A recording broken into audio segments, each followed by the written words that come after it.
This is college football at its absolute best. Yeah, they had us the first half, I'm not going to lie. Oh, could be Wayne. I think I got my swagger back. Oh. I love it, baby. Them orange britches. Something about them orange britches. Tennessee wins! Out by Tennessee, Jawan Jennings. Jennings makes the catch. Ball hit high in the air into right field. Going back is Sayre. And Tennessee can say hello, win column. A grand slam in the bottom of the ninth.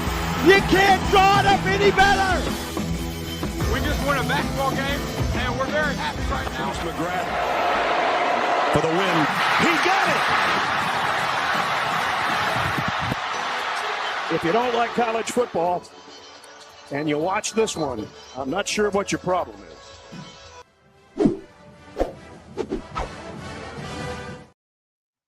Reddit did to do, and welcome into More Important Issues. It is Sunday, March 9th. Hope everyone has had a good weekend. Don't love that view.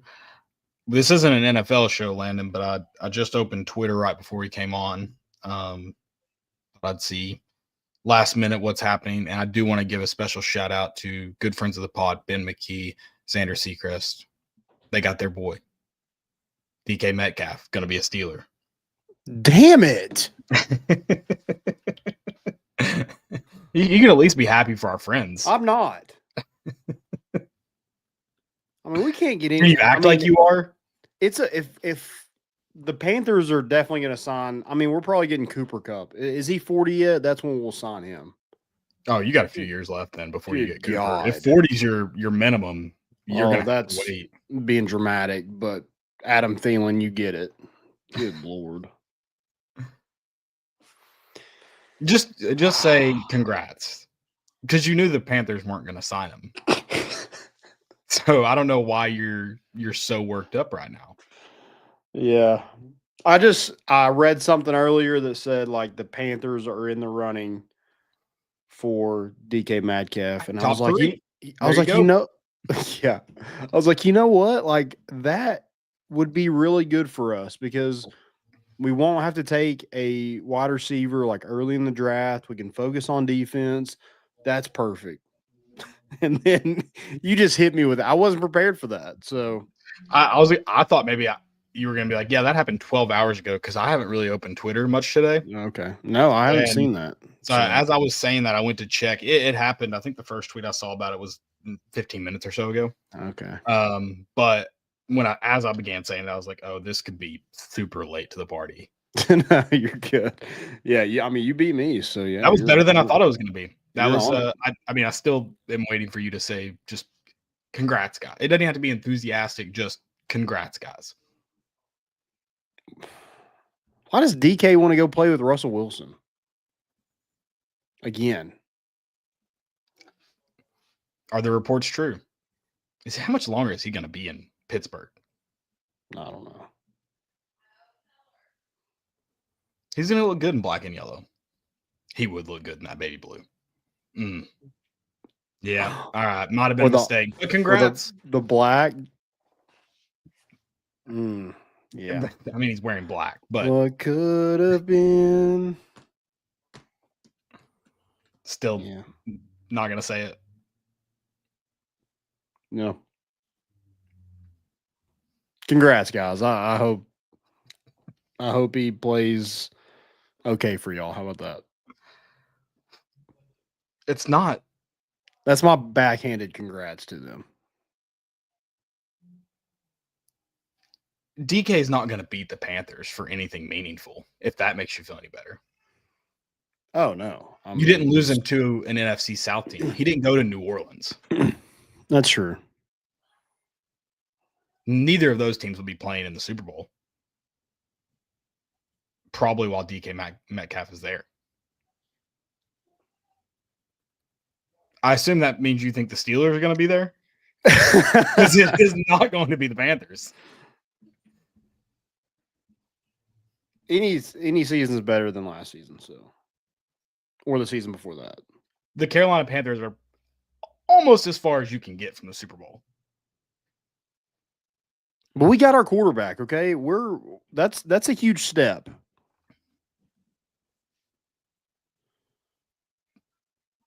Do you believe that? Do you believe that he was good last year.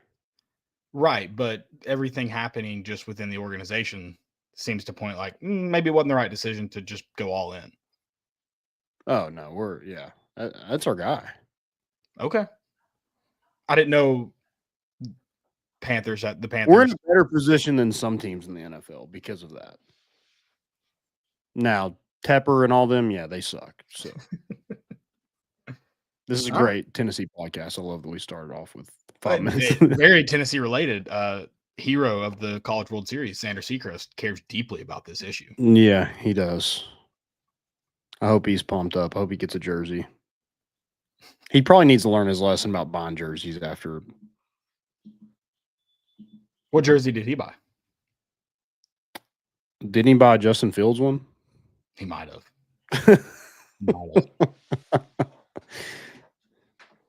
Oops. I bet he did.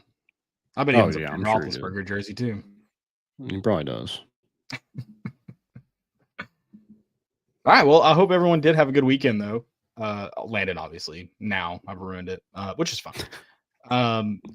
Nothing can bring me down. Not that. Not yet, anyway. At some point, it will throughout the NFL season, but not right now in the off season. Just draft him on your just draft him in a fantasy league this year. That way, you can never be so upset about it. I'm going to draft him first, so he's definitely going to get hurt.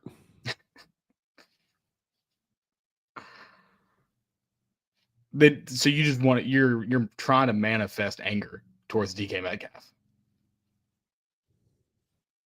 I'm not happy. I'm trying to help you. I'm trying to help you root for him. Wrong decision, young man. That's what I just wanted to tweet at him. Okay. Well, do it. Bet you won't. Is it the same? It's not the same as tweeting an 18-year-old. It's fine. It still kind of gives me. It was $150 million. Does that change your opinion of it? Yeah, I don't know if we have that. So that's probably the deciding factor. But I mean, if I'm looking at Pittsburgh or Charlotte, definitely going to Charlotte. But $150 million is. I think that's the number. A lot of money. Yeah, I think that's what I saw. Yeah. It has been a good weekend on Rocky Top. Lady Vols got was it a sweep or just a series win over Georgia? I think it was just the series win. Yeah, they won the rubber match today. Tennessee finishes off a regular season with a win over South Carolina. Emotional senior day. I also didn't realize our entire team was out of eligibility. We could really use that whole fifth-year thing they've been discussing for a couple of reasons. Yeah. But for basketball more than anything else, we 100%. Could really use it. But they do finish off the regular season with a win over a not great South Carolina team. Good to kind of finish that one off going into SEC tournament play that's fires up this week back in Nashville. I feel like the SEC similar. I don't know how long it's been in Nashville. It just feels like it belongs. Similar to baseball in Hoover. I feel like it should be in Nashville, the basketball tournament. Yeah, I agree with that. Tampa just didn't. We did win in Tampa. That is true. But it just didn't feel right. We are 0 for 1 in Nashville this season. That's okay. That gym doesn't count. Auditorium. Yeah. Whatever they call it. Doesn't count. Yeah, positive vibes. They do secure a 4 seed, so they won't play until Friday. Oh, yeah. I thought it was a Thursday. Don't love that. But, I mean, I love it. Rest is good. I just hate waiting for the next game. I just hate it feels like, I mean, yeah, Tennessee starts on, I know it starts before that, but it feels like Friday, that's not a lot of time to just like go in, get back, and then start the gauntlet of the NCAA tournament. The SEC really does need to look at moving their tournament up to where it finishes on Saturday. Yeah, I agree. Number one, because the conspiracy theory, I guess would be the way to say it, is that games on Sunday in conference tournament play don't matter, but the games on Saturday do. That's the theory. If that's the theory, even more so, you get an extra day of rest. and then your conference championship matters. People say in 2022, A&M gets in if that game's on Saturday, which doesn't make sense. I mean, well, they would have gotten in because it would have been an automatic bid. So it doesn't really make sense. So why? I don't know. Very dumb. I don't feel they needed an automatic bid to get in with that team. But yeah, I think Saturday, move it up because you're really just gaining a day of rest. Also, maybe it'll start to matter, and you're putting your teams through a pretty grueling tournament of you have a team. You have teams, I guess, that have a chance to play 5 straight days of game, right? Wednesday, Thursday, Friday, Saturday, Sunday, 5 straight days. If they go on to win, that's brutal.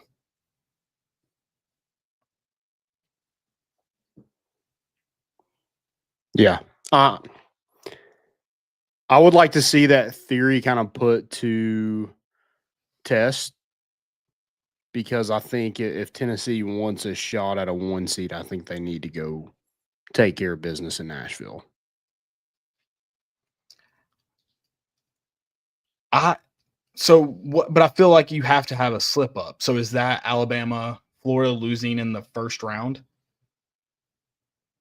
Because Alabama's win over Auburn on the road has to help. Florida obviously has that win over Alabama on the road since Tennessee's won, or since Tennessee's beat Alabama. So do they have to lose on Friday for Tennessee to even have a chance? I think Tennessee needs to go further than Florida and Alabama to have a chance. Because right now I think we're projected behind Alabama now, which is crazy that that's even a topic after we beat them a week ago, and now it's because they beat Auburn, they move in front of a team that, I mean, this head to head it only matters when it's I guess is yes. Because that Auburn team lost to Texas narrative. A&M this week. Just as a friendly, that Auburn team lost to Texas A&M this week, just as a friendly reminder. Not that they shouldn't be the 1 seeds, the number 1 overall seed still, but when you're looking at how they're playing as of late, is Duke not? You think Duke's the deserving of the number 1 overall seed now? I mean, I think they've won. You know, Auburn has lost these last couple games, and Duke beat them head to head. Well, maybe that changes similar to if Tennessee has a chance. I don't know if Tennessee has a chance because you say they have to go farther. What does that mean? Tennessee wins on Friday, I feel those 2 teams don't. But what if Tennessee loses on Saturday? Yeah, in my mind, that shouldn't affect it. I think this should be a situation where they probably both need to lose on Friday. And you got to go win the whole thing. And you got to go win the whole thing, or one loses Friday, one loses Saturday. I think if you're playing that team in the conference championship, if Tennessee somehow makes it there, then it'd be hard to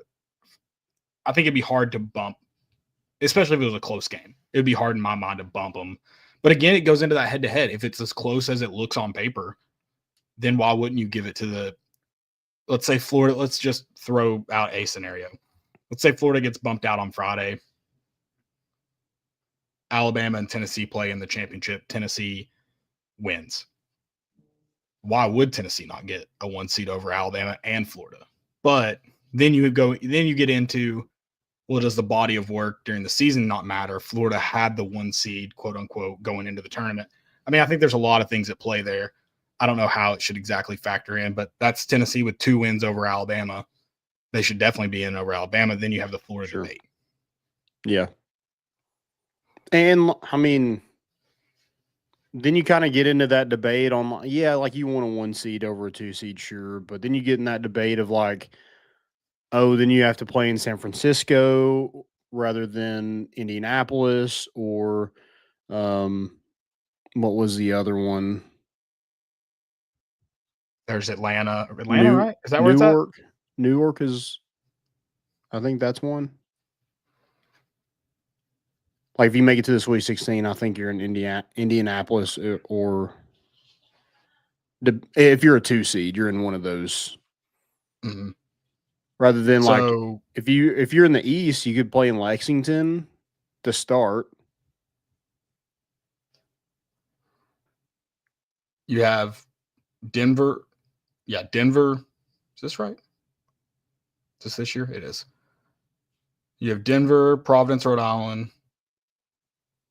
This has to be women's. Am I looking at women's? It says Lexington's hosting one at Rupp. That has to be. There's no way that's men's. Yeah, Lexington is one. Oh, wow. It's a host site. Wichita, Cleveland, Milwaukee, Raleigh, Seattle. And then, yeah, East. That's first and second round. Then you go to Newark, San Francisco, Atlanta, Indianapolis. That is correct. Yeah. So then it's kind of that debate. Would you rather have Tennessee fans travel to – they're going to travel a lot easier to the East Coast and all the way to San Francisco probably. So I don't know. Again, it's going to work. Whatever happens, like you're in the tournament as a 1 or 2 seed, I think you kind of got to realize like, hey, we're this good and like we have a chance to go win it. Who cares where we're playing at? Yeah, that's definitely got to be the mindset at some point. I think it is the SEC tournament has a chance to matter more than it's mattered in the last few years.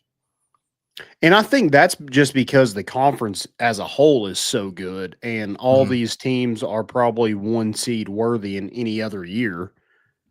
But now like they've kind of beat up on each other a little bit and now 2 of them are getting the 2 seed and 2 will get a 1 seed.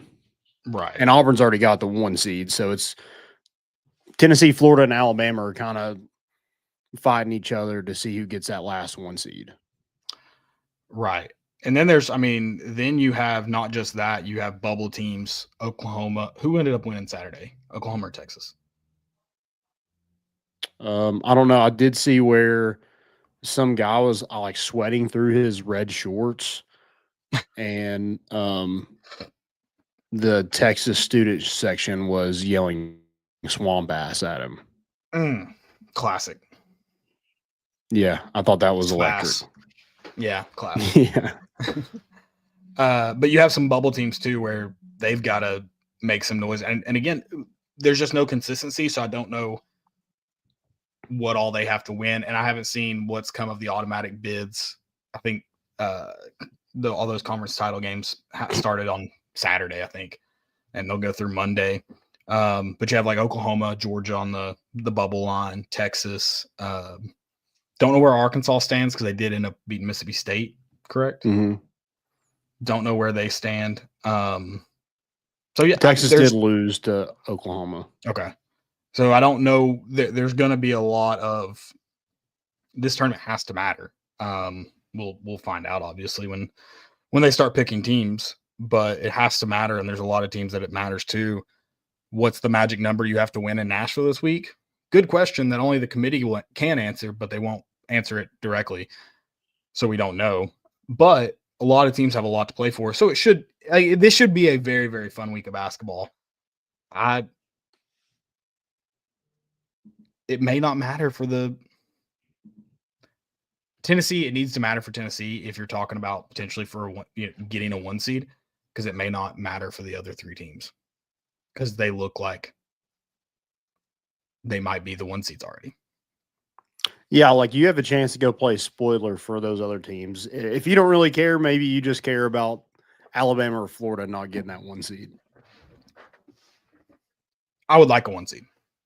Yeah, sure. I'll go on the record. I would love a 1 seed. Is that were you asking me if I'd rather have a 1 seed or just not have a 1 seed? Did I say that correctly? No, I was just talking about from like a Tennessee's perspective. Like if you like 1 or 2 seed, like if you're kind of on the fence about like, oh, I'd rather play in Indianapolis or Newark than San Francisco.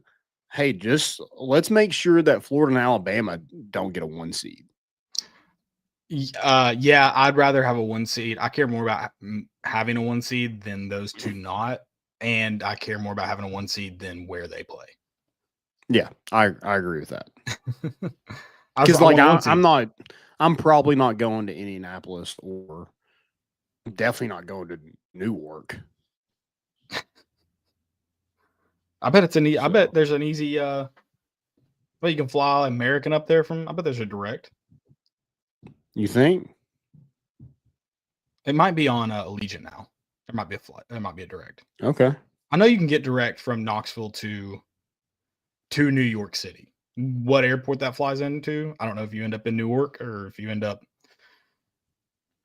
at another NYC airport, but or they're going to have get some there. like, we can get there really easily, Landon. That's the they're point. going to have some special at McGee Tyson to fly there for $800. Oh, not that cheap. No, not a chance. Maybe to get there, and then the return's $800. No, yeah, it's not $800. Yeah.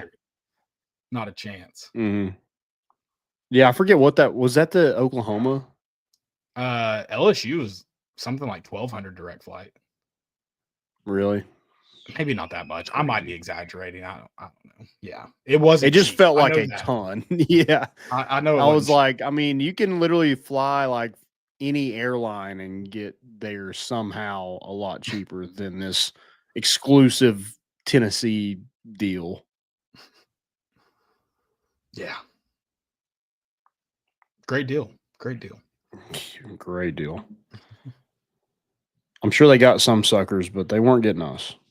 No. Not a chance. So we got a van. And I'd do it again. Not to a Tennessee away game because I'm not going to football. I might make it. I might try to go to a basketball game again this year. Going to that NCAA tournament was fun last year. That NCAA tournament game. If they play in Tennessee, Lexington, you want to go? Sure. Okay. You think we can get Austin White to pay for us? Yeah. It's a trip to Lexington, dude. Come on. Yeah. Like, I know you have family up there. Can we just stay with them? There's no way. There's no way he'd let us. He doesn't trust us enough. He's not like Kiv. It would be hilarious if somehow maybe we got with his wife, with Austin's wife, and we're just like, hey, like, we want to do this. Can we stay with his family, but not tell him? And like, we're sitting at the dinner table and we just like FaceTime him with his family at the dinner table. That would be awesome. Yeah, no, he would. I'd love to see his laugh. He'd probably drive up there. I kind of want to drive up there with him. That's the problem with that plan. But I mean, I still am in for that plan. Okay, we'll drive back. We'll drive back with him. Yeah, we'll see. We'll see. Selection Sunday. We'll figure all this out while we're on the show. Right. Speaking of a little more March Madness, not to get away from Tennessee too soon. I want to come back to it, but I thought about going to the Big South Championship today. It was at noon in Johnson City. High Point won at 81-69, so not a great game. It doesn't look like. There was an overtime game though on Friday there. There were some good games. Thought about making the trip, but I thought about going to that game, I should say, on Sunday. One of our buddies went yesterday to Johnson City. To the games? Yeah. He went to one game. I think one of his buddies was an assistant coach at Radford. Oh. So he went up there and saw them. I think came right back. But yeah, he did go up there for one game. Do you want to say who? It was Trey. Oh, okay. He should have told me. I would have done it. I would have gone. Yeah. I didn't know. He sent me. I'll get on to him for that. He was like, we were talking about like going to Southside. He's like, I'll be in Freedom Hall. And I was like, I guess it was too early. I was like, you're in Oxford? He's like, no, Johnson City. And I was like, oh. He's like, and you have my location. That's great. No, we're not checking people's location like that, Trey. I hope no one's checking my location like that. Not that I have anything to hide, but I hope not. Yeah, I do check people's locations to see where they're at. That's crazy. I'm gonna stop. Like I check yours. Yeah, I'm gonna stop sharing it right now. That's an invasion of privacy. You better not. That's on there for when you think I'm in danger, not to just. You better not stop sharing it with my wife. She will kill you. My wife. I might, if you take her phone and start checking it randomly, I might. I'll just ask her, hey, where's Caleb at? That is for when you guys think I'm in danger or you think I'm lying about. I always think you're in danger. Or if you're lying, if I say I just left the house or something, or I'll be there in 10. I do that. Then you can check it. That's fine. That's okay. That's what it's there for. Okay. But not rent. You can't just be Yeah, I don't do that it randomly. Tuesday It's night. more in like those cases. Okay. All right. Or if I'm about to call you and be like, "Where's he at? Is he at home?" You don't share yours with me. Just want to note that. So I'll share it now. just putting that out there. I have mine shared with a lot of people, and I don't know how to stop sharing it with those people because I don't want to offend anybody. You know why? Because at times you have been a liability. That's not why.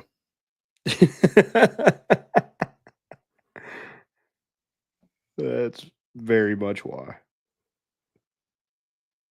All right.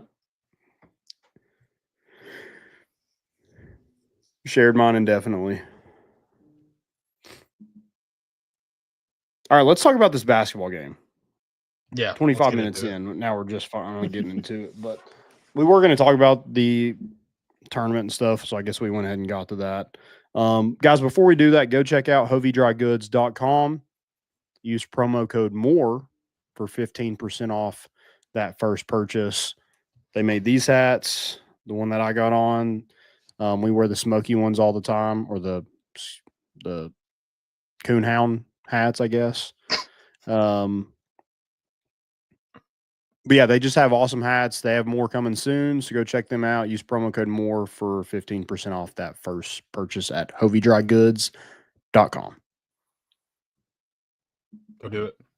Do it. All right. This basketball game. Put a bow on the regular season. It was different game, same team. First half, pretty rough. Second half, a lot better. That's just been Tennessee. That's just who we are. We're a second half team. I love that we're not down at. Like, if you can find, I think if Tennessee can find themselves like ahead by a little or tied at the half, I got a pretty good feeling about how the second half's going to go. You don't like Tennessee being down? No. Okay. It's not like the worst thing. I don't know what to. What'd you say? Really, this team is so inconsistent. I don't know what's necessarily better. I don't know if they need to pad the lead or if they need to go in and take a good look in the mirror and figure it out and say, I have no idea what to think of this team. I know that a bad first half or a not so good first half doesn't necessarily mean a bad set. Like they're that inconsistent. It's not just game to game. It's minute by minute. Sure. Yeah, and I do like the whole senior day was changed up till after the game, but I feel like it puts a lot of pressure. Like, hey, you better win that game, or that senior day is an absolute disaster. Yeah, they our fans aren't known for being gracious. Might have been more than like golf balls and mustard thrown. Might have been some booze. I don't think they'd boo. Some people might, not the crowd as a whole. Yeah. It would have been definitely it would have been sad for the wrong reasons had they lost. Mm-hmm. Well, Tennessee shot 54% from the field.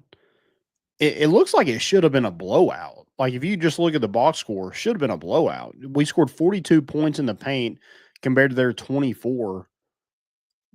But one thing Tennessee just did horribly in this game was 9 for 21 at the free throw line.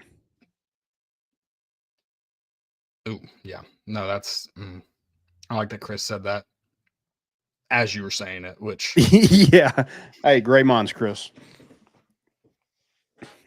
I feel like that's been a theme of, I mean, if you look at Ole Miss, they didn't shoot that well, but they didn't shoot poorly in that game.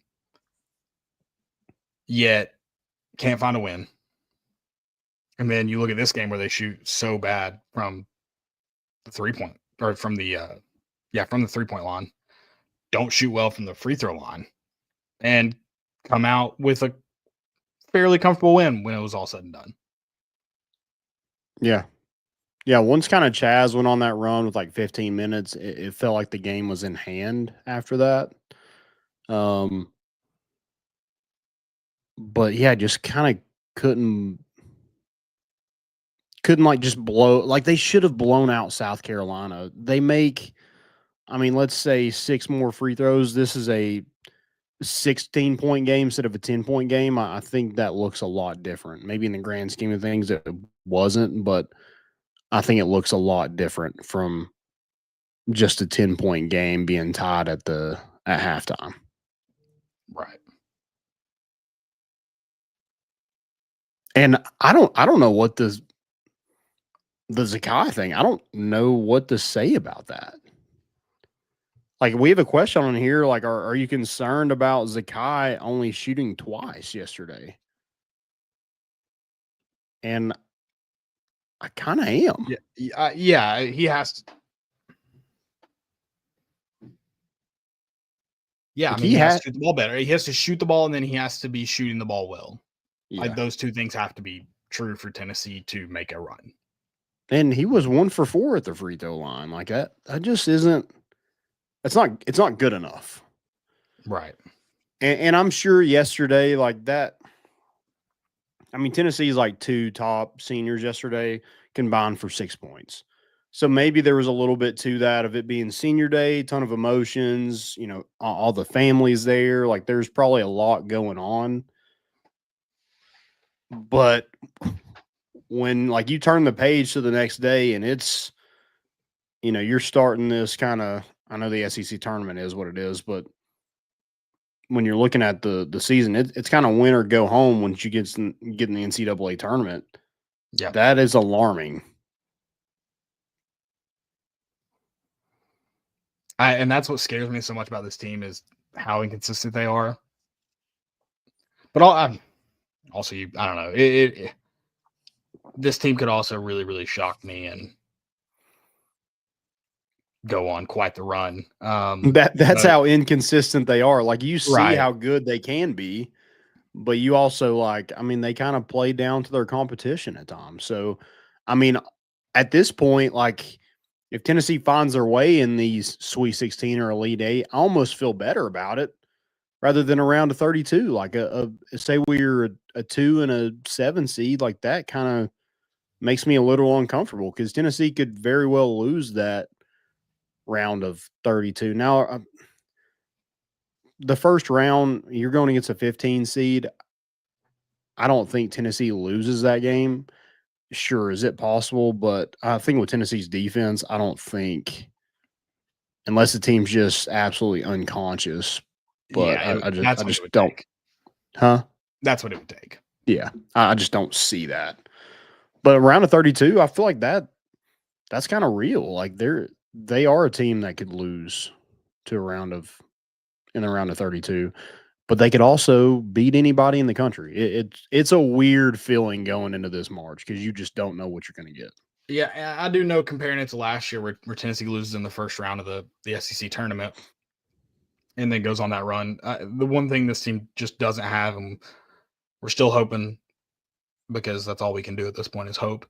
And I don't believe it would happen, but is Chaz Lanier to be a Dalton Connect like player, like character, and put Tennessee on his back in way of scoring. And I just don't foresee that happening.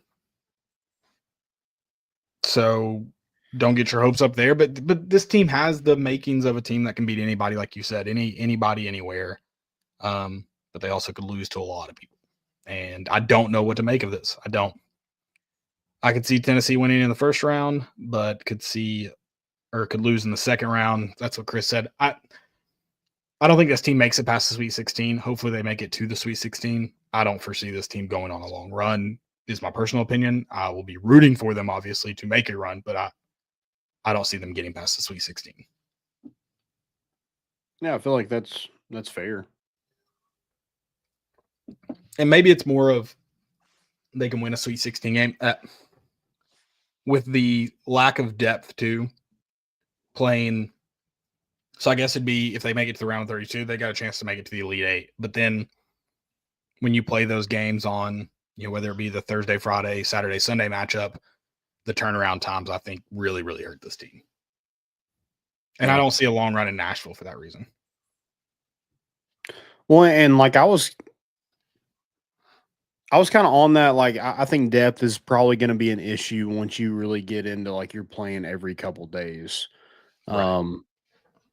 Because you really haven't seen that too much. But like on Saturday, your whole bench was kind of outscoring especially in the first half, was outscoring your starters. Well, I think that's a good thing with Jordan Gainey is coming off the bench, is you have somewhat of a second wave. And then Cade Phillips, I mean, he's as consistent as anybody on this team, or as inconsistent as anybody on this team. But he looked really good. What'd you say? You nailed it the first time too. Oh, sorry, I thought I messed that up. Well, the consistency is that no one's consistent. Yeah, true. But I mean, he makes his free throws. He's right around 18 points. Yeah. I mean, he had 15 points, 3 blocks, 4 rebounds. He was really good when Akpar was in foul trouble. I thought Igor had a much better game than he has in the last couple. I know he had that big shot against Ole Miss, but he just, the last couple games hasn't been the guy that, we saw put up 20-something a couple weeks ago. And then Chaz Lanier, he missed 4 free throws. He makes all of his free throws. He has 27 points. And we would be sitting here being like, that was the quietest, 27 points we've ever seen. Because it just comes in a spurt. Like, he scored 16 points in 5 minutes, but he had 3 at halftime. Like, it's just so sporadic. And I think that's the difference. It's not really the shooting. I mean, yeah, Dalton Knecht could go off for 40, but it's the Dalton Knecht was so consistent, and so if it went 5 minutes when he wasn't scoring, he's like, hey, I'm scoring here. It's my turn. I've waited long enough. I need to see the ball go in the net. And Chaz just, I don't know, just doesn't have that same makeup about him, I guess. I don't know. You see it. You see it at times in that spurt where he goes off for 16. You're like, all right, Chaz, cook. Yeah, you just want to see more of that. And for some reason, he just doesn't give you more of that. Well, he just doesn't have as much. He has little bits of it, but he doesn't have the shot creating ability that Dalton Knecht did. Yeah. It relies too much on catch and shoot, and teams can defend him when off the ball. But man, he's so good from mid range. If he would just utilize that more. Well, that's when use those when you got to go get your shot. Yeah. He's been better about getting to the hole too when he has to. So, I mean, you have the threat of being able to kind of do whatever you want. Use that. Yeah. It's almost like he doesn't know how athletic he is sometimes. Well, someone should tell him. Yeah. Remind him. Please. Chris said, any ideas of us making the Elite Eight or even the Sweet 16 is asking for trouble? I mean, I don't entirely disagree with you. I do think the Sweet 16 is very possible because you're going to be a high seed. So you're going to be pretty clearly better than any teams you play in the first 2 rounds. I think Sweet 16 is kind of on the table for you. Well, they're just not no one's just dominant and caught. Like last year, the 2 best teams were Purdue and UConn basically all year long. And maybe you're thinking Auburn and Duke are kind of at that. But, I mean, you just saw Auburn lose to Alabama yesterday at home. And Duke, I mean, that Tennessee blew out Louisville, and they lost 2 games in the ACC. So I think the ACC is kind of down. So I want to see, yeah, and Duke beat Auburn. So earlier in the season, I get it, but they did beat Auburn, took care of business the rest of the way, and they've been really good. But I'm not going to sit here and say that the ACC is a juggernaut in basketball because they're just not anymore. No, they still. I mean, Duke obviously looks like one of the 2 best teams in basketball. And then outside of that, it's a pretty steep drop off. Not to say there's not competitive teams in that league. That's not what I'm saying. Yeah. But not as competitive as Duke looks to be. But also, I don't know. Is there another NC State lying in wait in that conference? Maybe. Well, NC State's not going to be there. So it will not be. Well, hey, they weren't going to be there this time. That's true. That's a good point. Good Pump the point. brakes on that one. Let's wait until Sunday to say that. Which I think they have a Saturday championship, don't they?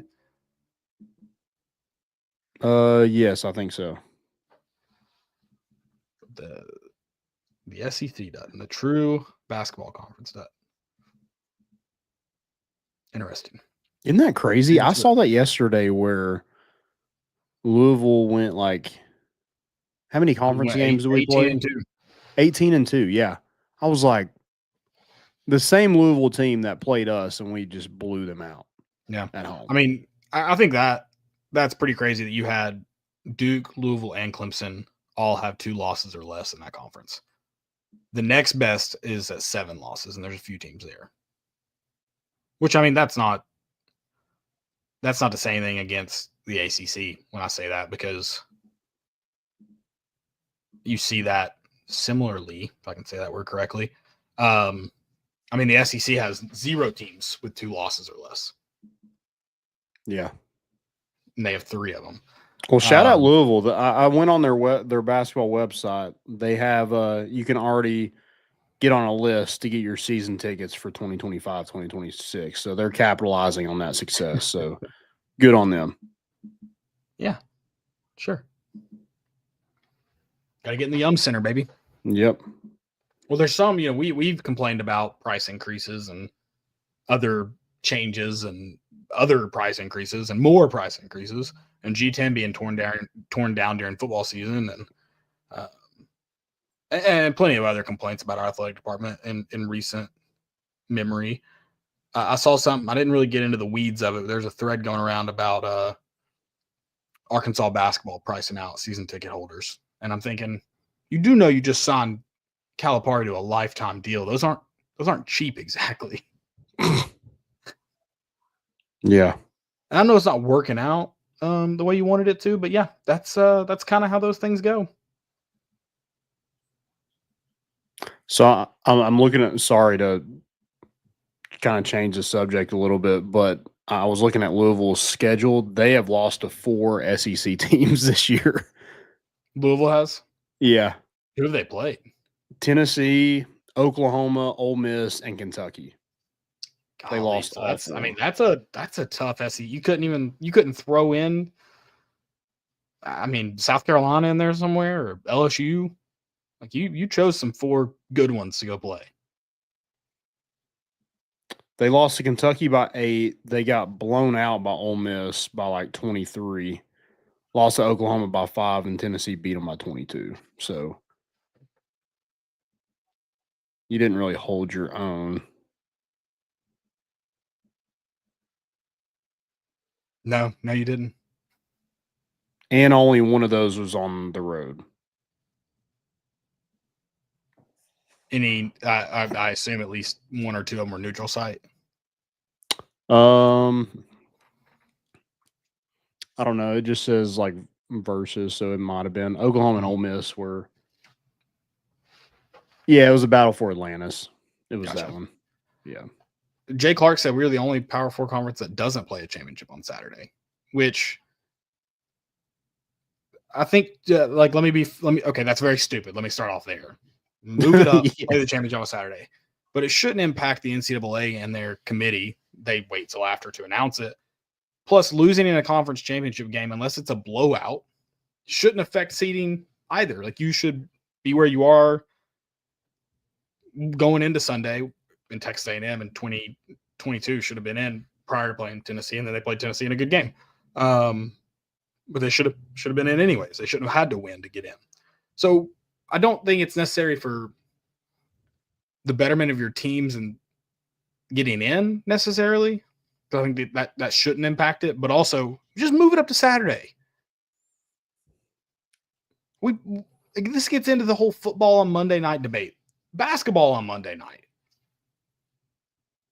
What are we doing? Yeah. And that Sunday game's always at like noon tip. It's just it's very great... anticlimactic when you do it at that time. It's very much like the college football being like the Saturday games is what you look forward to in college basketball, not a Sunday. It's just like the national championships on is it on like a Monday? Final Four games are on Saturday night, which I get. And then the championships on a Monday night. See, if you have to do it, if you have to stagger it like the rest of the tournament, that's fine. Play the games on Friday night and then play the championship on a Sunday afternoon or something. Yeah. Because it's being on a Monday, which basketball's not as bad. It's going to be right at 2 hours. Or 2.5, I guess, really. It doesn't have room to go 4.5 hours long. So basketball's not as bad, but it's just not as much fun as a Saturday game. Yeah.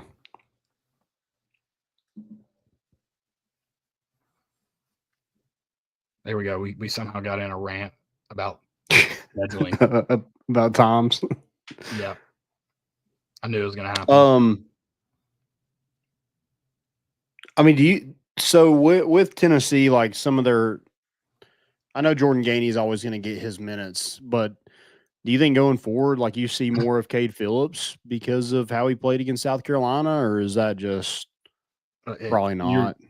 I don't know. I mean, you're right about his. He played 6 minutes again, and he only played that much because like Parr was in foul trouble.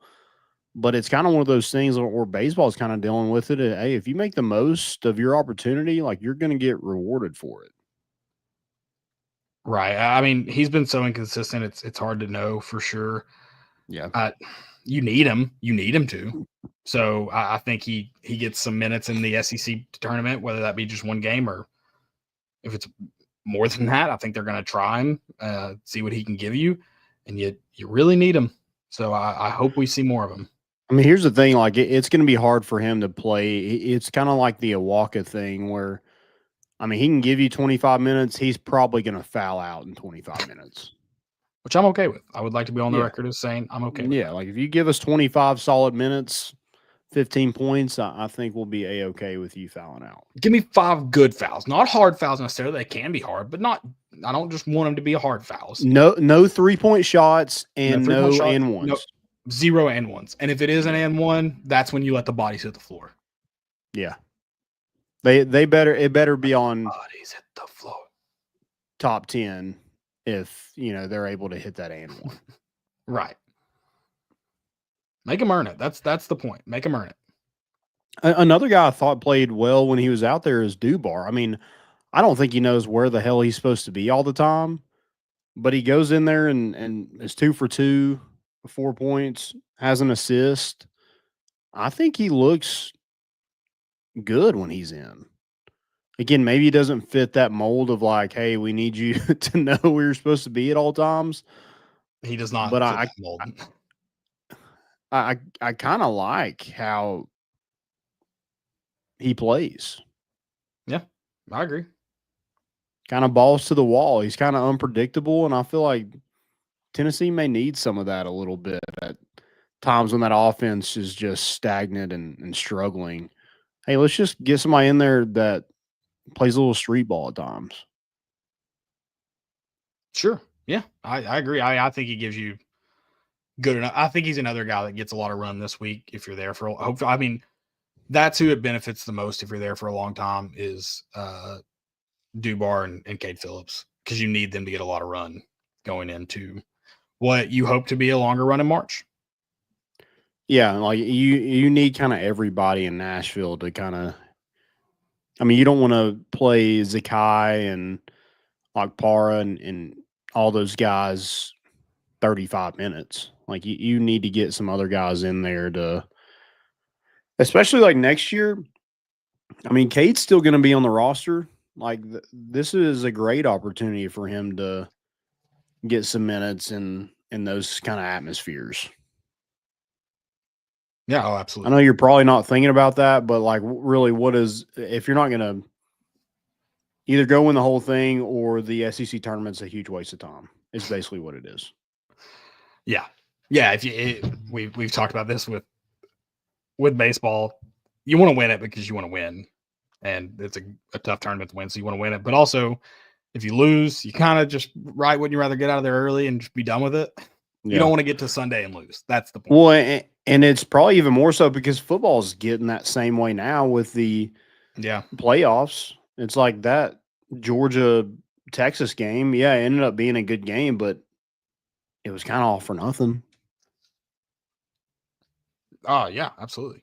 Well, and then if Stetson Bennett,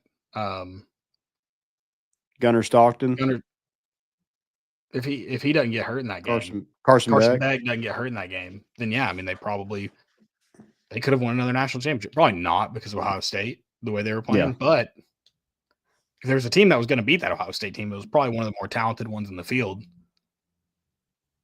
being Georgia, not anyone else. Yeah. So maybe he ruined it. I don't know. Maybe. Got one more question for basketball. Is this season really crucial just because of what you lose next year? Because Chris pointed out the guys we have coming back: Phillips, Estrella, Boswell, and Felix Okpara, and the 2 freshmen you got coming in, and that's it. They could surprise me in the portal. I mean, the problem is this year you added people in the portal, but you had so many consistent guys that have been here. So this really feels like the most important year right now. Maybe they'll shock me in what they do in the portal, but yeah, and who knows what Rick does? I mean, you saw the senior day with Zakai lifting him up, and he was crying when Jemai walked by him. I mean, I don't know. Is that pretty telling? I mean, we heard what he said. Yeah, we heard what he said. So we'll see. Go out on top, Rick. If you're going to do it, go out on top. He seems like a guy who could retire after winning a title. 100%. Like Peyton. Yeah. Well, I think there's some guys it doesn't shock me that Nick Saban couldn't retire on top, because he seems the type that if you win one, why not go win another? Yeah. Barnes seems like the type that if he ever won one, he could be done.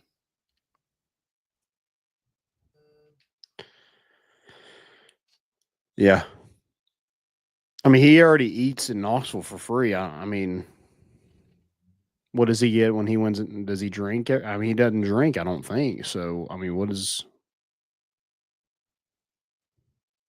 he get? Does he get a box in every stadium on campus? Yeah, that was part of Philip Fulmer's departing gift as AD, that he got a suite to UT home football games. Really? Yeah, that was part of the buyout. He won a natty, so I don't care. That's kind of the thing with Rick Barnes. You go win a natty, I don't give a shit. Landon's like, I'll pay for it. Yeah, I'm in. Bump my season tickets up by a couple $100,000. Put one in everywhere. Yeah.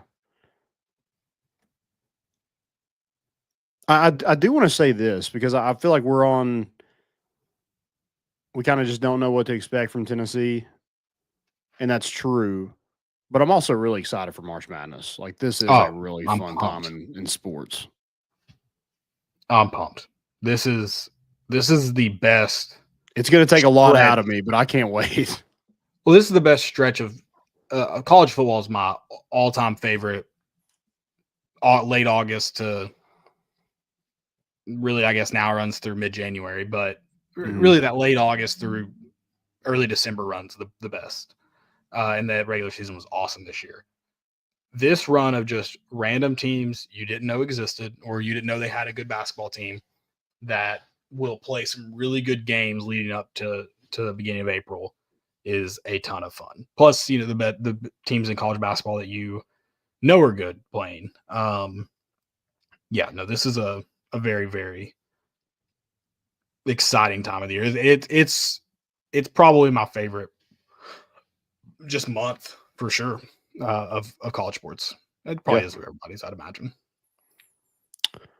If the we've kind of seen what brackets look like. If obviously we make one, you always make one that Tennessee wins, and you make one that's kind of more realistic, I guess. Who's a team that you're picking?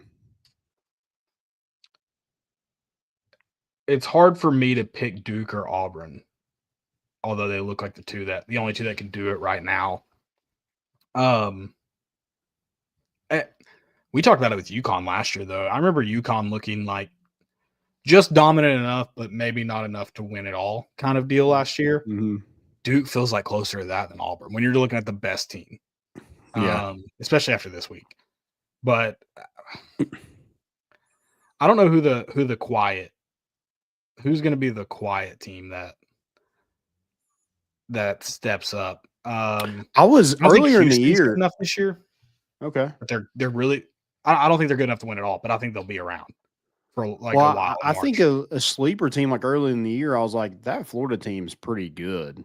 But now they're going to be if they're going to be a 1 seed, you're not hiding from anybody, and you're not really a sleeper at that point. But they do have the guard play, they do have the good post players, so I think they could be a team that hurts me to say, but it does feel like a team that could get to that point as well. I think Alabama is. I mean, we're talking about inconsistent. That team is inconsistent. There's going to be a lot of talk about St. John's this year. And Chris just said it as great minds. He's said a lot of stuff that because he's behind us. He mentioned the Rick Barnes leaving or staying as we started saying it, like live with us. And then I was thinking St. John's. St. John's is going to get a ton of hype. Yeah. Is he psychic? Maybe. Because he is like a few minutes behind. Like he's like a minute behind us. It's very maybe more than that. But St. John's, Rick Pitino is obviously a really good basketball coach. Decent recruiter, probably better now that more things are legal. But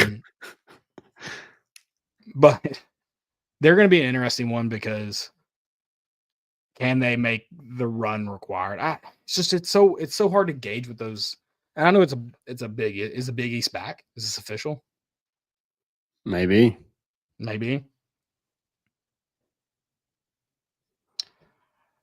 I'm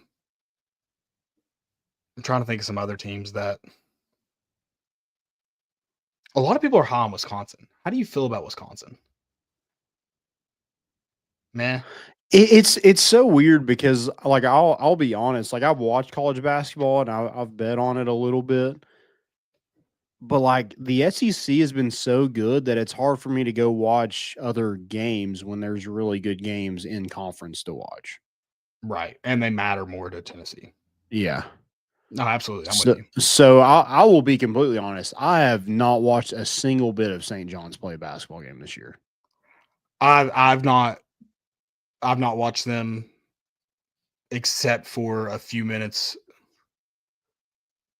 I don't even remember who they were playing the other night. Like a lot of these teams I've seen like earlier in the year when they're playing like those different like the Battle for Atlantis and those kind of tournaments. But I mean, so much could change with the team. I mean, look at Louisville. That's a perfect example. I thought they were horrible because like you saw them, they lost to Tennessee and then they lose to Oklahoma, lose to Ole Miss, lose to Kentucky. They're like, oh yeah, that team wasn't good. And then they just kind of run through the ACC after that. Right. It is worth noting the St. John's team lost to Georgia and the Bahamas this year. Okay. Worth noting. Well, so did Florida like a week ago. That's what Wisconsin lost to Penn State yesterday. And a week ago, people were talking about Wisconsin being really, really competitive in the tournament. They did talk about Rick Pitino breaking out the white suit again. Oh. White suit could be back. White suit Rick. Could be dingy. This also feels like the year Kentucky makes. I don't know how far they get. Is it just maybe like a Sweet 16 run? But now that Cal's gone, they have some grit, maybe. We talked about this last week. That word's overused, but they have something to them that they haven't had the last few years with Cal that I think could make them a team in the tournament that makes some noise. Kentucky? Yeah. They're not good enough to make a deep run. So I guess we've gotten away from championship talk. Yeah. But I think they could with the right. I think Kentucky could easily be a Sweet. Easily is not the right word because I think it has to stars align. Yeah. They could be a Sweet 16 Elite 8 team. I think Missouri's a really good team. Can they shoot the ball well enough night in, night out? I feel like they've been. Who'd they play? Well, they have. I mean, they have the best shooter in the conference now. Who'd they play the other night though that they shot? Yeah, it was atrocious. Who was that?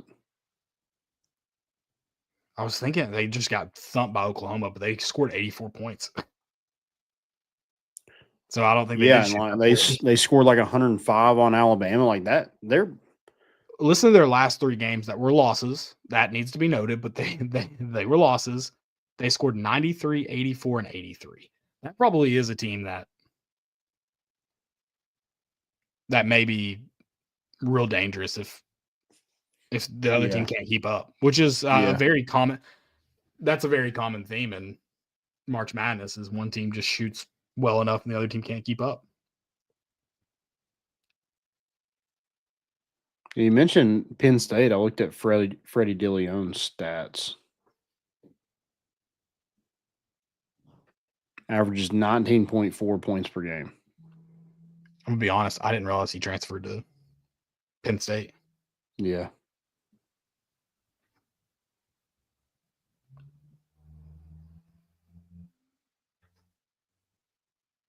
There's nothing like Happy Valley at noon, Caleb. Duh. You're right.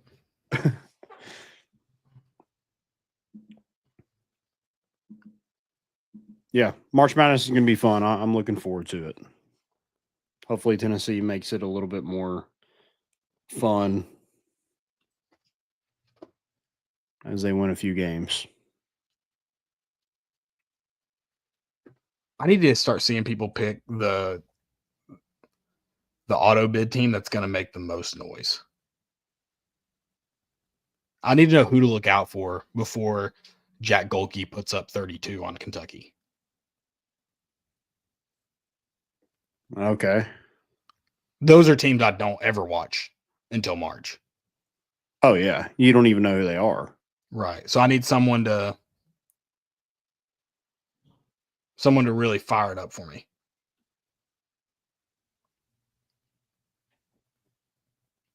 Okay.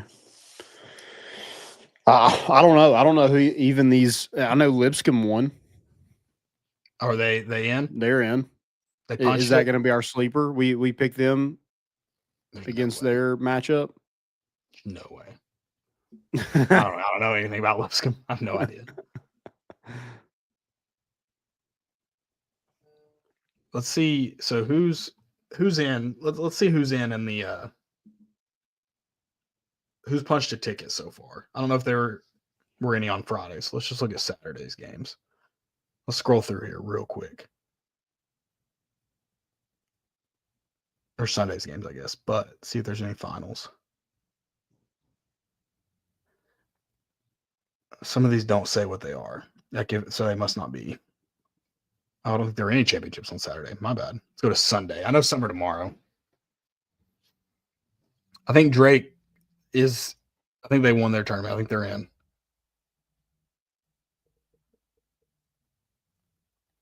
Okay.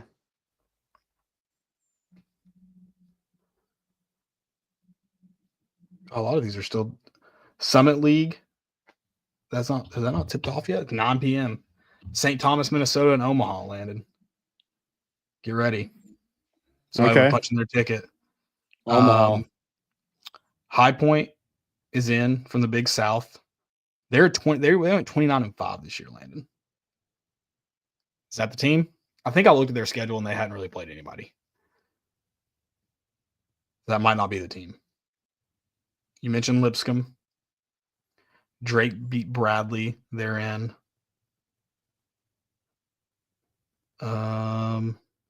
Okay, that's all who's punched their ticket.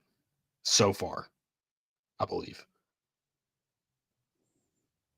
Monday, Arkansas State's going to have a chance to punch their ticket in the Sun Belt. The Butch Jones effect.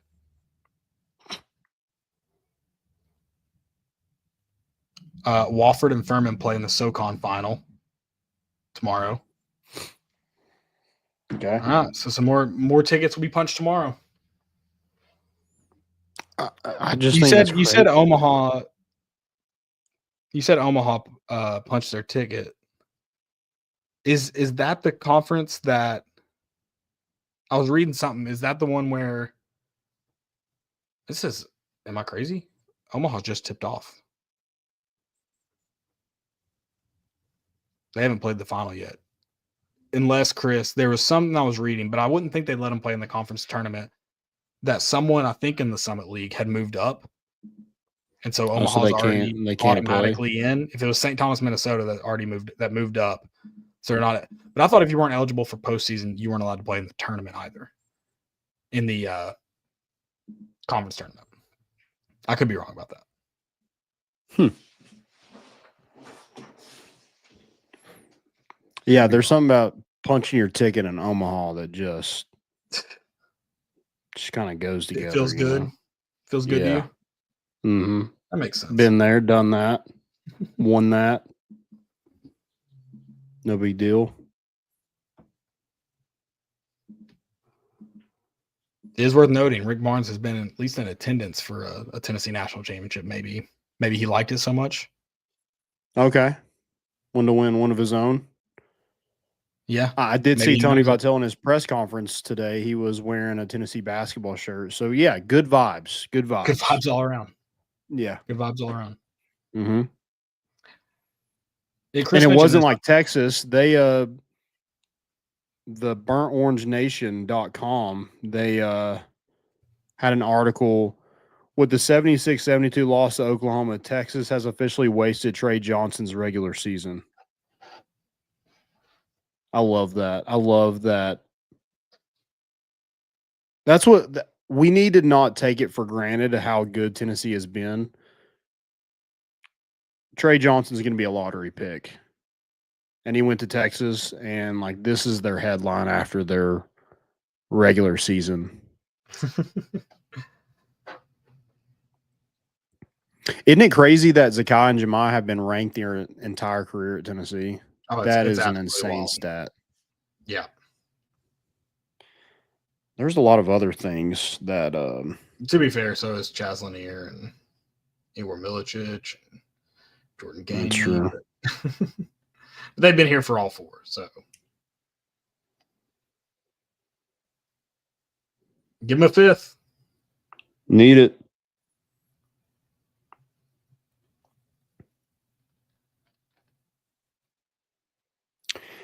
All right, Ron Shumpert posted this. In their 4 years, Zakai and Jemai Mashak have always been ranked, won the regular season and conference tournament,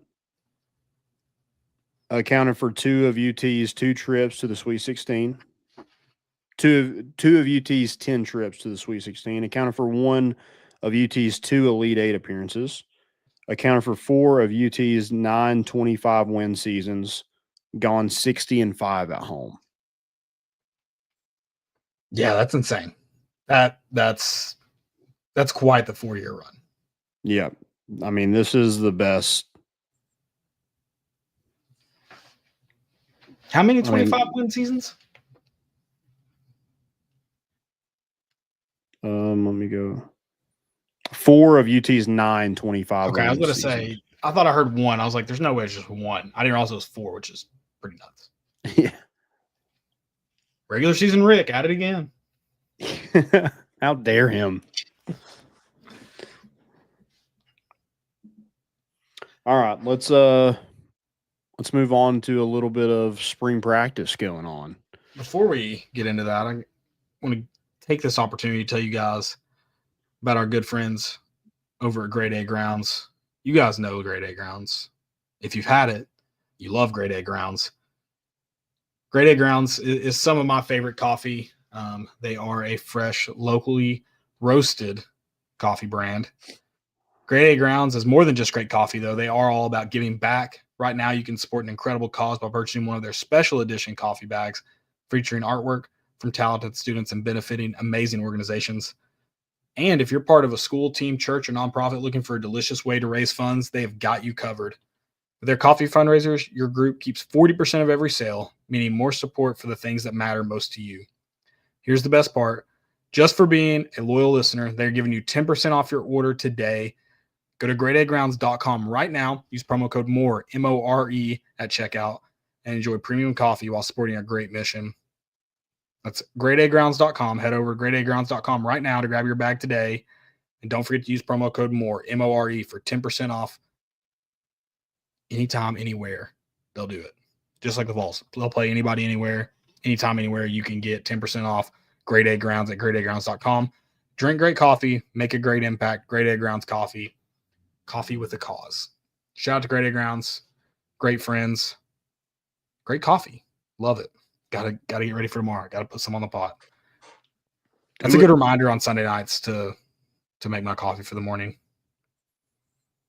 Oh, yeah, like waking up and you've already done that. Oh, yeah. Life hack.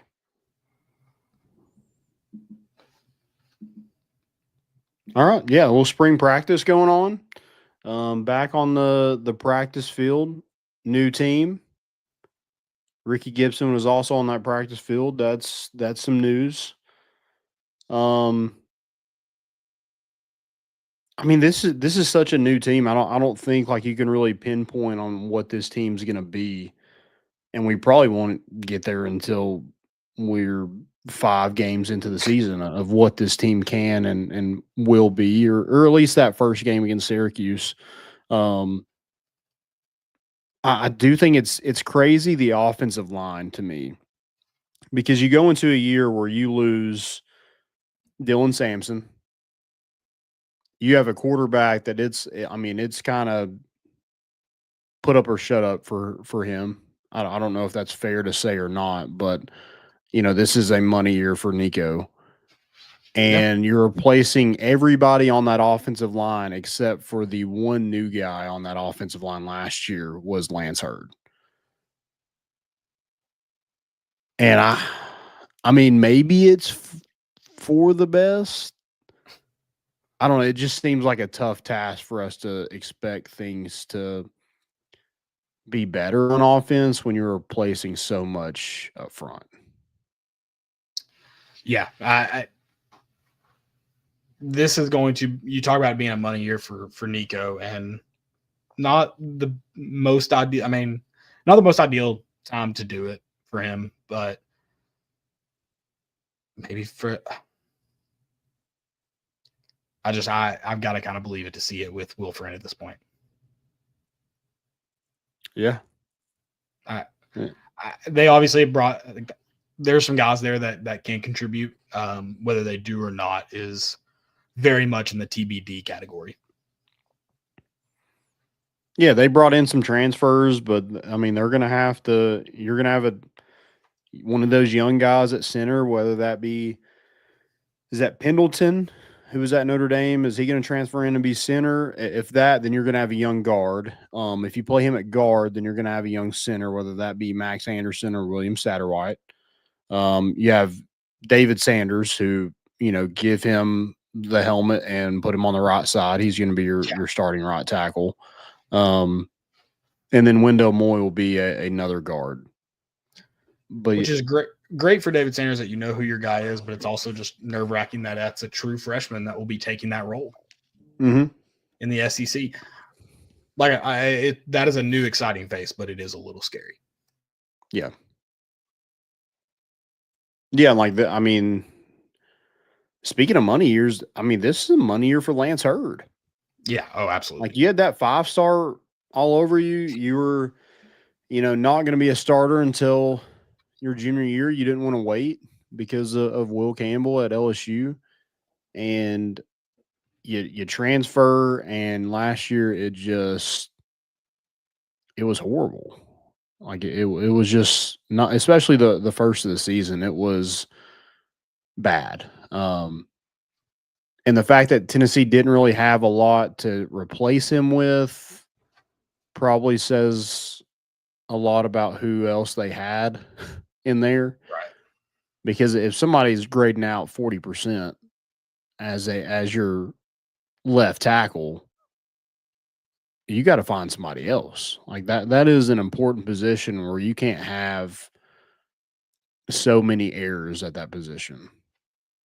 Like, do you have to be outstanding? Probably not, but you have to be good enough to keep people off your quarterback, not jump off sides, and you need to move the football. And Tennessee couldn't do that, especially in games where they lost. Looking at Georgia, looking at Arkansas, Ohio State was another one where you got dominated up front. So, yeah, it's an interesting thing to kind of watch. I mean, we're not going to know in spring practice, but I'm interested to see kind of how that offensive line comes together and who kind of wins those spots there, because you're looking at your offensive line coach and Glenn Eller being like, hey, if this is another bad year, I mean, the fans are already kind of fed up with it. So this is your chance. And I don't know if it's a great chance, but this is your chance to kind of rewrite it with a new offensive line. And if you fail to do so, I think there's writing on the wall about his future at Tennessee. Yeah. Yeah. Oh, man.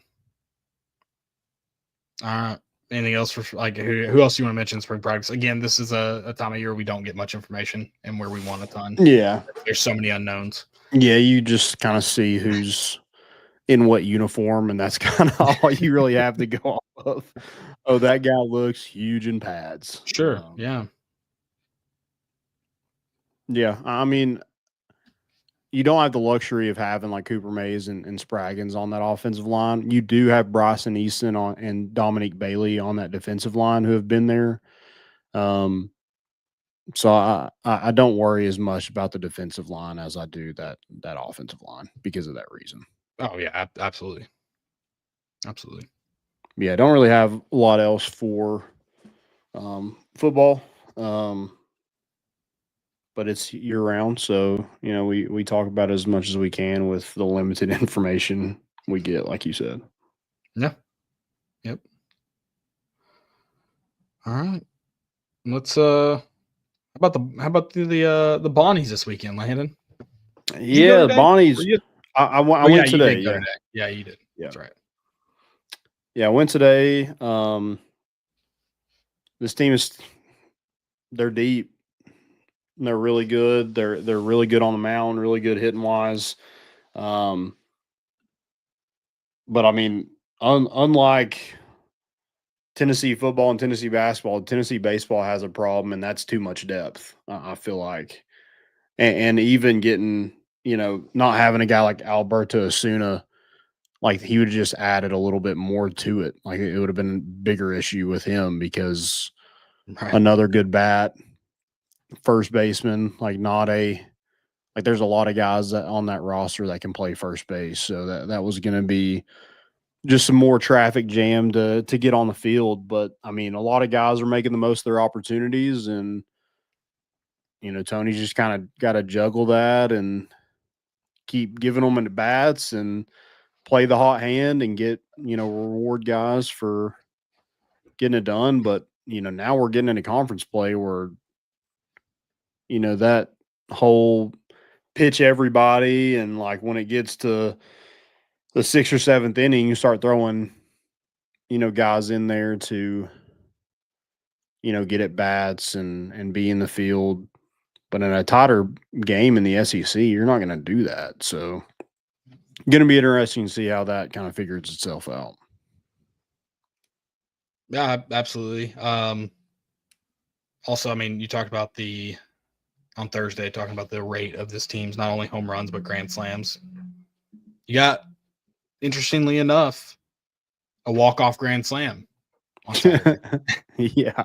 Not in a close game by any means, but by a freshman. Slam. I mean, these freshmen are super impressive. And, I'm sure some of them will kind of the stats and the numbers kind of fall off a little bit once you get into SEC play. See a little bit better pitching.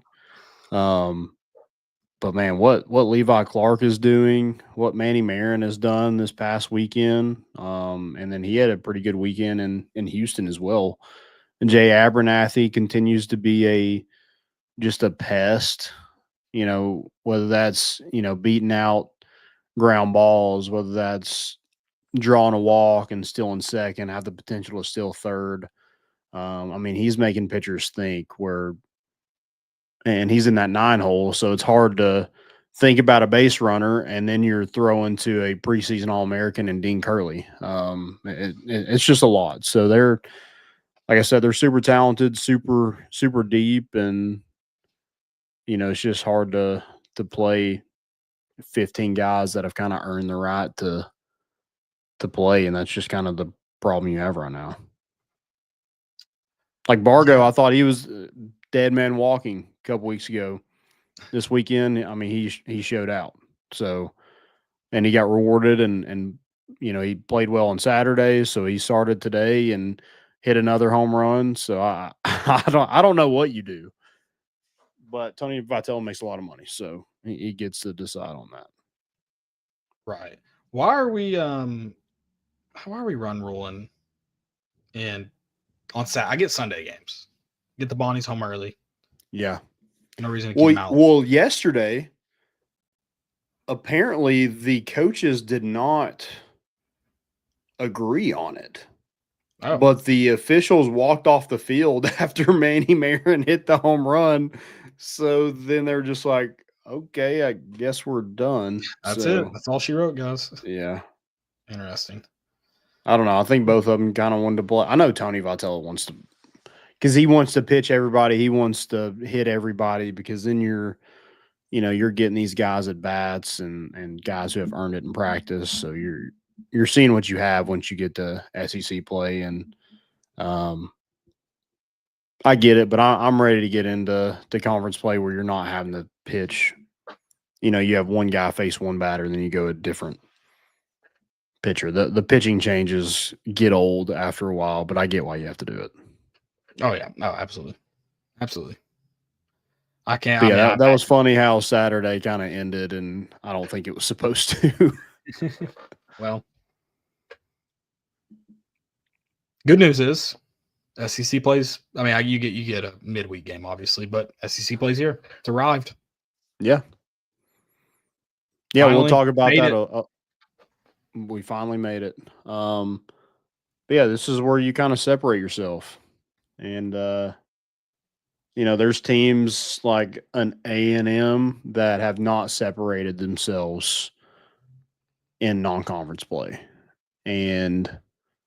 But I mean, Tennessee, Florida, Arkansas, those teams are going to be. Vandy hasn't been good in non-conference play, so yeah, it's going to be.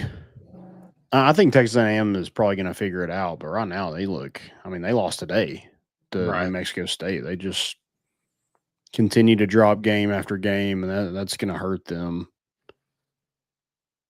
in the long run. But you can always make it up in conference play, because that holds a lot more weight than no matter who you're playing in the non-conference. So. But I don't know how you lose to those non-conference teams and think you're going to knock off the SEC team. So that's my take on it. But I guess if we didn't play in a sandbox, then we would not be as good either. Sure. Stonewall's hit 2 400-foot home runs a day, but yeah, you get it.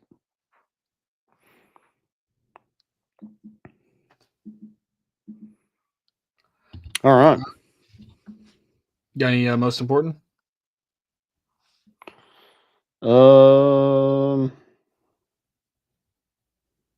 Eddie George being the head coach at Bowling Green. Did you see that? Oh, I missed that. So he was at Tennessee State, wasn't he? Yeah. He's gone? He's done? He got the job at Bowling Green. All right. Well, good for him. We'll miss you here in the state of Tennessee, but whatever. Yeah. I mean, I don't even know how good of a coach he was at Tennessee State. Were they even like competitive? I have no idea, man. No clue.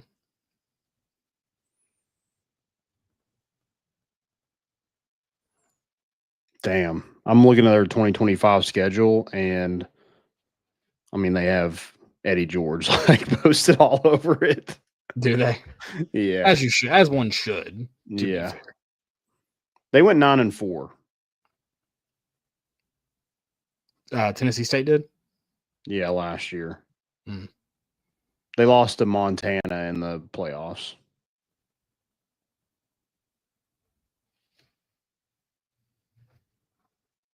Interesting. Okay.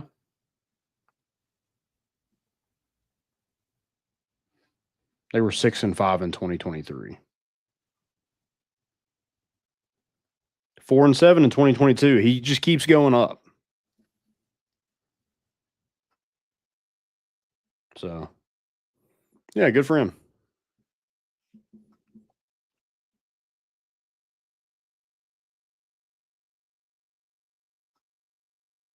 You got any most importance? I do, and I just remember to look at his stat line. We were talking about people to look out for.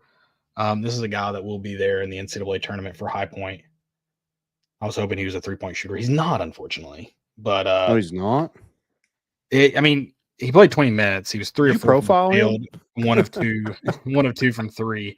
I do. Landon, can you imagine if this dude goes 6 of 8 in an NCAA tournament game? Oh, if he's not a 3-point shooter, he's absolutely going to be when he plays Tennessee. That will be a great day to be on the internet. Yeah. If we see him go 6 of 8. Did you see, I don't know this, I guess let's roll into fail, kind of most important. Obviously, Mark Sears hit that last second shot. Did you see all the towels thrown at them? Yeah. What's your take on that? What's my take on the towels being thrown? Yeah. It looked like it was just towels, nothing hard. Classless. I thought it was fair game. As long as there's nothing hard thrown. Oh, yeah. Like, I don't really care about it. I think David Ubben should probably go after that fan base, though. I agree with that.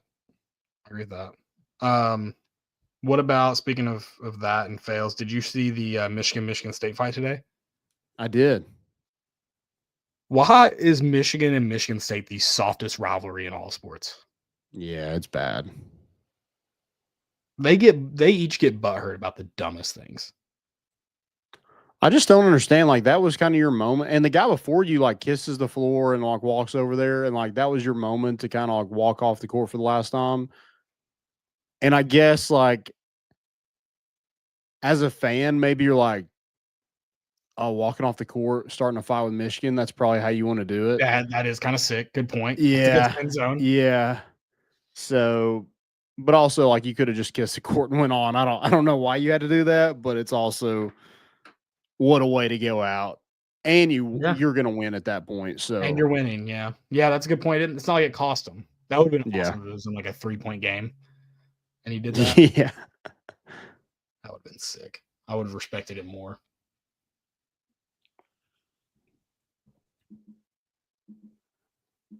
You got any fails? Let me see.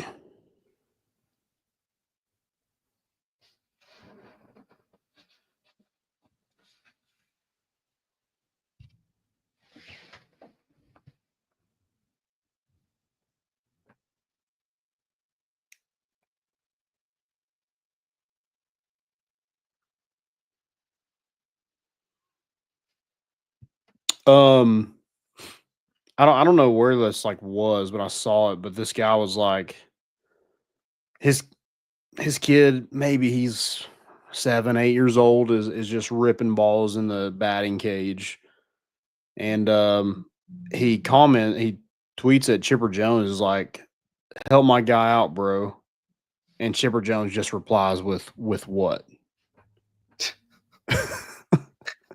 And I don't know if that's like Chipper Jones is like the kid's 8, like, well, I mean, what do you want me to do? Or also hey, your kid's raking. What do you want me to help him with? Yeah, what if he's just like, your kid's a stud? Why would I touch that? Yeah, that's how I took it. So It could be an honor. Yeah. With what?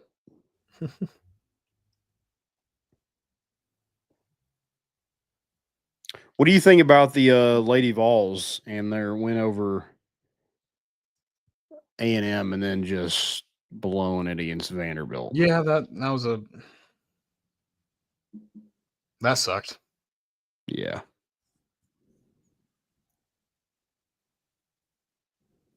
What is their seeding going to be like? Do we know? I thought that was released. When is that released?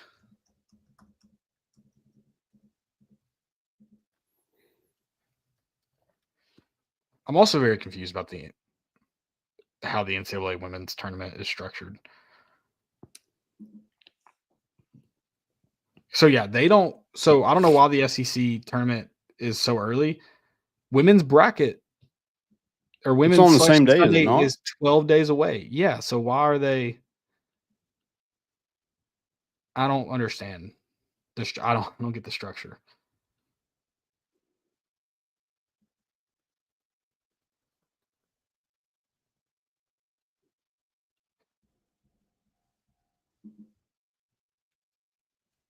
Maybe someone can explain it to me. I don't keep up enough to know why it's structured this way.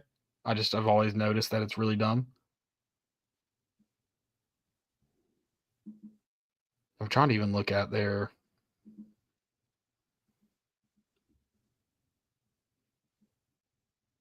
Yeah, I mean they finished like it's essentially the same time as the men's tournament. So I don't know why the SEC finishes a week early. Whatever. I don't get it. Yeah, but why do the men's do it differently? Yeah. Whatever.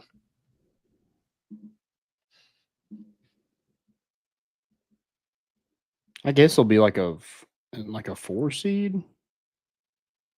Oh, maybe a 6 seed.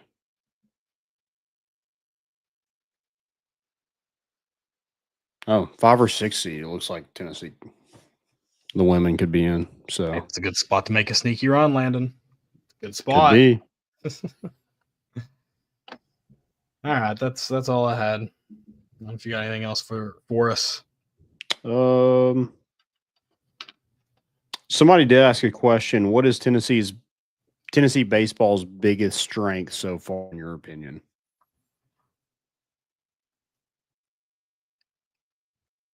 It's got to be just an offensive ability to score. I mean, or maybe it's Liam Doyle. I don't know. I think it's definitely depth. Like it's got to be like kind of all the above what you said, pretty much. Because they have plenty of pitchers. They have guys that can, they have kind of a mix of guys that can just mow you down with the fastball, like Franklin and Phillips and Doyle.